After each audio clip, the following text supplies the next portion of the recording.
All right, so one of the biggest things that I use for the Soul Flare is actually the Plymouth Gin. Has a nice salinity, nice earthiness. It's not super floral. It's not something that we're looking for this cocktail. I do a blend of a couple of herbal liqueurs just to add a nice rich sweetness and herbaceousness as well. Lime juice, egg whites to emulsify, Angostura bitters for the cloves, allspice to sort of help balance that really sweet herbaceousness that I have going on. And then we actually do a in-house lime cordial as well. Citric acid, lime peels, and sugar, and a little bit of honey. Do an Anglo spritz on top. Cool design and a nice aroma. Now you see, these take a lot of time. Yeah, they take a little second, but I mean it's worth it. It's definitely worth it. I think everything that actually goes into making this cocktail does its part. So what do you call this? It's called the Soul Flare. Soul Flare. Yeah, so it's a little bit of a Plymouth Gin. We're gonna have some herbal liqueurs in there. It's honey, on the menu? It is on the menu. Yeah, this is one of our most popular drinks that we have on our house menu. This is good. And I didn't make one for you earlier, but actually I think the most popular one is probably our espresso martini.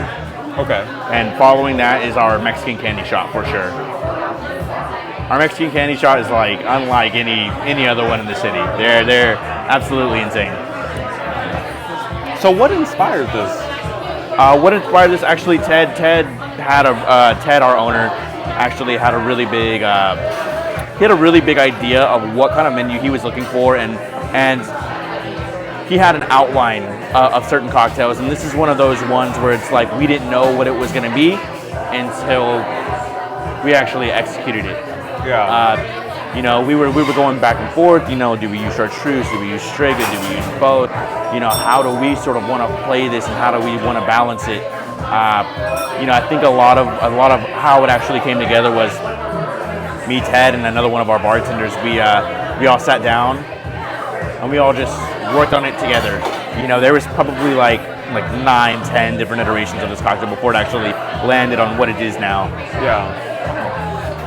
So what's the story behind? I know you guys are a restaurant. You're a bar. We are a cocktail bar with excellent tapas. We keep our food menu short and sweet. We don't want anybody to mistake us for a restaurant. We are cocktail forward first, but at the same time, while you're here, while you're having fun, if having excellent small bites and having excellent food is gonna keep you here having a great time for longer, that's what we want to do. Yeah. We want people to come and sit and lounge and for this to really be a spot in the neighborhood where people come and hang out. Yeah. So, what's the story with you? Like bartending? How did you end up here, Houston? So I'm one of the lead bartenders for Plume. My bartending career actually has pretty much been a jump start from the very, very beginning. Yeah. I started at Wooster's, which is one of the biggest craft cocktail bars in Houston. Okay. It has an absolutely insane program. They have 60 house cocktails, 10 house shots, beers, wines. It's an absolutely massive menu. Yeah. But it gives you the opportunity to learn and to grow and to find the ways to work around certain obstacles. Whether it was execution-wise or taste-wise or whatever it might be. Yeah. Wooster's definitely was a battle horse for sure. They when you start over there, they put you through the trenches. They actually start you as the service well. So essentially, when you start there, you're in the fastest well in the entire bar. Yeah. So that gave me a really big head start, and actually, I think working there made me grow to love bartending and to love cocktails in general. Yeah. It's definitely a really big impact in what inspired me to continue my education as far as spirits and cocktails and all that sort of stuff. Do you feel that you have to start in the trenches to really to become a better or a great bartender, or can you just come out of nowhere and just have a passion for it? So I think that there's a few ways that you can actually become a good bartender, and I think a lot of what has been happening recently is mentorship. Mentorship is so important in this industry. it could just be the right bartender that you're not even like working, you're a patron, and all of a sudden you see them do something that you would never have thought about. Yeah. So to me personally, that blows my mind.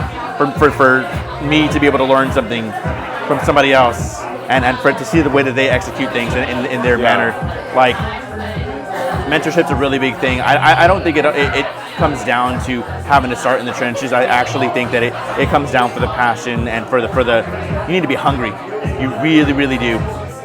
And that sense of urgency, I think a lot of what we say behind here is more like, we can teach you how to shake a cocktail. Yeah. I can't teach you personality. Yeah. You got to have the drive for it, and you got to have the personality for it, for sure. So here, personality really stands out, being behind the bar, being able to connect to the patrons that come in, and definitely. Yeah, I think you in every bar you're gonna have different players, right? You're gonna have the people that can hold a conversation like nobody else. You're gonna have the people that run the service well. You're gonna have the people that do a little bit of a cocktail flair. There's different bartenders for different reasons. But when everything is all executed the same way and everything's all uniform, I think it's something that a lot of bars are lacking. Yeah. I think with there being a how do I say this? With there being a common goal in mind, I think all of us behind the bar, we all sort of have the same goal. Yeah. And that's to give you a great cocktail and a great experience. Yeah. Well, I say, I'm glad I came to Houston. Hey, I'm glad you came out. I'm glad I came. This is actually nice. I've been to Houston a few times recently. Okay. But I've yet to come here and check you guys out. But this is actually very nice. Yeah, we've only been open for about a month and a half. My owner was really inspired by Las Vegas hotels, West Hollywood hotels. Just like, you want to step into a vacation. Yeah. Essentially, you want to step into a new day. You want to step into a new moment in your life. Yeah. And I think that with us having a very vibrant and a very eclectic sort of like decor, I think it brings people somewhere else. Yeah.